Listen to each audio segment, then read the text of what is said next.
Good morning student. आज हम discuss करेंगे chapter 1 page number 5। The substance which are added to the soil in the form of nutrient for the healthy growth of plant are called manure और and fertiliser. Soil supplies mineral nutrient due to the crop plant. These nutrients are essential for the growth of plant. In certain areas, farmers grow crop after crop in the same field. The field is never left uncultivated or fallow. Imagine what happened to the nutrient. Continuous cultivation of the crop make the soil poor in nutrient. Therefore, farmers have to add manure to the field to replenish the soil with nutrient. This process is called manuring. Improper or insufficient manuring result to weak plants. Manure is an organic substance obtained from the decomposition of plant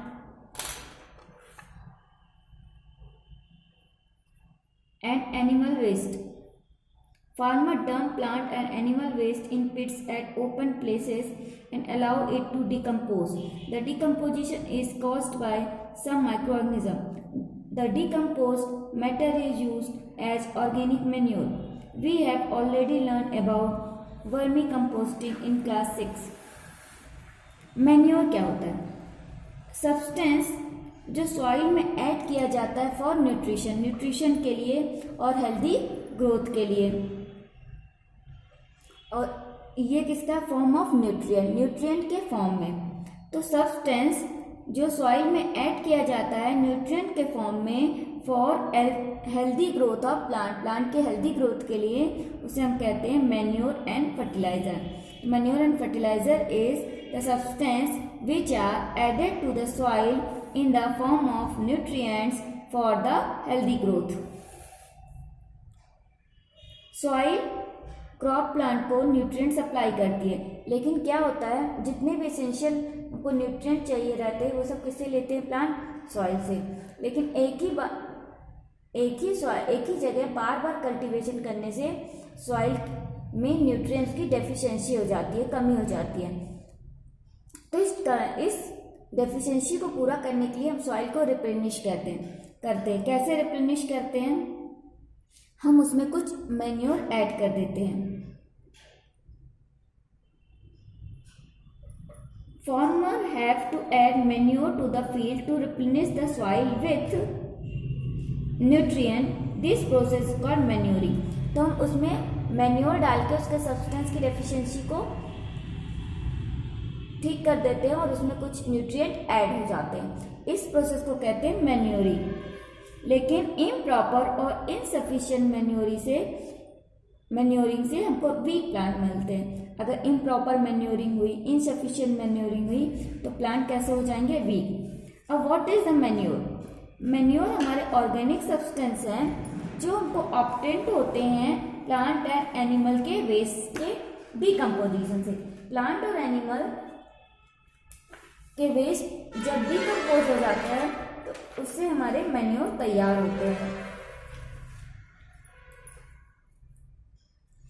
farmer क्या करता है? Open पिट गड्ढे में plants और animal waste को डाल देता है और कुछ दिनों के लिए छोड़ देता है, तो माइक्रो ऑर्गेनिज्म इसको डिकम्पोज कर देते हैं। डिकम्पोज करने से ये ऑर्गेनिक सब्सटेंस डिकम्पोज होकर ऑर्गेनिक मैन्योर बना लेते हैं, जो हमारे सॉइल की न्यूट्रिएंट को डेफिशिएंसी को ठीक कर देते हैं। जो भी सॉइल में न्यूट्रिएंट की डेफिशिएंसी हो जाती है वो इस मैन्योर को डालने से उनकी न्यूट्रिएंट की डेफिशिएंसी ठीक हो जाती है।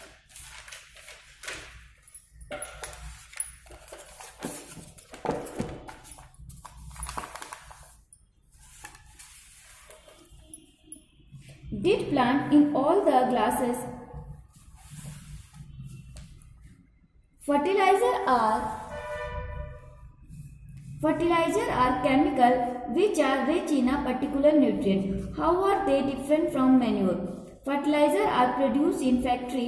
Some example of fertilizer are urea, ammonium sulfate, sulfur, superphosphate, potash, NPK, nitrogen, phosphorus, potassium.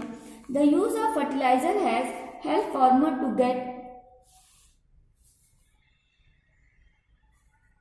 The use of Fertilizer has helped farmers to get better yield of crops such as wheat, paddy and maize. But excessive use of the fertilizers has made the soil less fertile. Fertilizers have also become a source of water pollution. Therefore, in order to maintain the fertility of the soil, we have to substitute fertilizers with organic manure or leave the field uncultivated in between two crops. The use of manure improves soil texture as well as the water retaining capacity. It replenishes the soil with nutrient. Another method of replenishing the soil with nutrient is through crop rotation. This can be done by growing different crops alternatively. Earlier, farmers in northern India used to grow legume as fodder in one season and wheat in the next season. This helped in the replenishment of the soil with nitrogen. Farmers are being encouraged to adopt this practice. In the previous classes, you learned about rhizobium bacteria. These are present in the nodules of roots of leguminous plant. They fix atmospheric nitrogen. देखिए, अब manure की जगह कुछ farmer क्या use करते हैं? Fertiliser. अरे fertiliser क्या है? फर्टिलाइजर में एक पर्टिकुलर न्यूट्रिएंट, अगर जैसे नाइट्रोजन है, उसमें सिर्फ नाइट्रोजन ही होगा। एक टाइप के फर्टिलाइजर में सिर्फ नाइट्रोजन होगा, वो एक में सिर्फ पोटेशियम होगा, एक में सिर्फ फास्फोरस होगा। तो पर्टिकुलर एक न्यूट्रिएंट में वो रिच होते हैं, उसमें मोस्टली सारे न्यूट्रिएंट नहीं होते हैं। फर्टिलाइजर पर्टिकुलर न्यूट्रिएंट से रिच होता है। इसको फैक्ट्रीज में प्रोड्यूस किया जाता है। इसके कुछ एग्जांपल है urea, ammonium sulphate, super phosphate, potash, NPK, nitrogen, phosphorus and potassium. लेकिन फर्टिलाइजर के ज़्यादा यूज करने से सॉइल पोल्यूशन भी होता है। फर्टिलाइजर हमारे हेल्प करते हैं फार्मर को बेटर यील्ड ऑफ क्रॉप्स की ज़्यादा पैदावार, यील्डिंग मतलब पैदावार। तो बेटर यील्ड ऑफ क्रॉप्स जैसे व्हीट है, पैडी है, द मेज है, इन सब की यील्डिंग बढ़ जाती है अगर हम फर्टिलाइजर डाल देते हैं। लेकिन फर्टिलाइजर बहुत ज़्यादा डालने से, मैंने आपको बताया, सॉइल पोल्यूशन होता है और सॉइल की फर्टिलिटी भी कम हो जाती है। तो हमको मोस्टली हम फर्टिलाइजर की जगह मैन्योर यूज करने से ये सॉइल पोल्यूशन और सॉइल की फर्टिलिटी बनी रहती है। और मैन्योर यूज करने से सॉइल का टेक्सचर मतलब छूने से कैसे लगती है वो, उसका टेक्सचर और वाटर रिटेनिंग कैपेसिटी, वो कितने वाटर को रिटेन करके रख सकती है, इसकी कैपेसिटी, ये वाटर रिटेनिंग कैपेसिटी हमने पिछले साल पढ़ी थी। मतलब वो कितना वाटर अपने रिटेन करके रख सकती है। इससे हमारी जो सॉइल होगी रिप्लेनिश हो जाती है न्यूट्रिएंट से, जब हम इसमें मैन्योर ऐड कर देते हैं।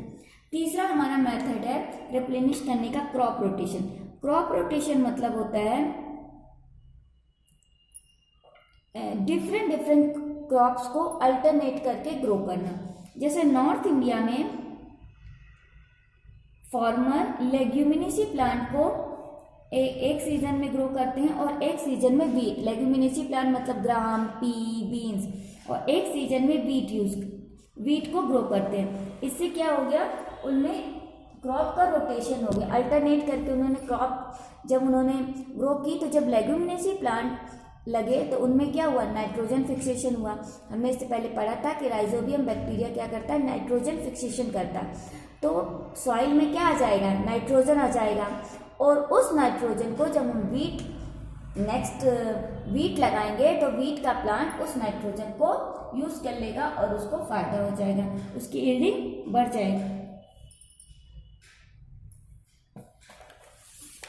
अब देखिए फर्टिलाइजर और मैन्योर में क्या डिफरेंस है। फर्टिलाइजर ये मैन मेड इनऑर्गेनिक सॉल्ट है, मैन्योर नेचुरल सब्सटेंस है। ये किससे ऑब्टेन होता है, decomposition of cattle, duck and plant residue, animal waste और प्लांट के रेसिड्यू से बचा हुआ जो प्लांट से बचता है उसको डिकम्पोज करके मैन्योर बनाया जाता है। फर्टिलाइजर फैक्ट्री में प्रिपेयर्ड होता है, मैन्योर फील्ड में प्रिपेयर होता है। Fertiliser does not provide any humus, fertiliser से ह्यूमस सॉइल को नहीं मिलता है। But manure provides a lots of humus to the soil. Manure soil को बहुत सारा ह्यूमस प्रोवाइड कराता है। Fertiliser are very rich in plant nutrient. Fertiliser plant nutrient में से फर्टिलाइजर में बहुत सारा प्लांट न्यूट्रिएंट होता है, जैसे nitrogen, phosphorus and potassium. Manure में लेस क्वांटिटी में प्लांट न्यूट्रिएंट होता है। नेक्स्ट है एडवांटेजेस ऑफ मैन्योर। मैन्योर का क्या एडवांटेज है? तो it enhances the water holding capacity of the soil. ये सॉइल की वाटर होल्डिंग, वाटर को होल्ड करके रखने की कैपेसिटी बढ़ाता, मतलब उतनी देर तक सॉइल मॉइस्चर रहेगी। It make the soil porous due to which exchange of gases become easy. ये सॉइल को पोरस बना देता है, जिससे गैसेस का एक्सचेंज होना ईजी हो जाता है। It increase the number of friendly microbes. ये फ्रेंडली माइक्रोब्स की ग्रोथ को इंक्रीज कर देता है। It improve the texture of the soil. ये सॉइल के टेक्सचर को भी अच्छा बना देते हैं।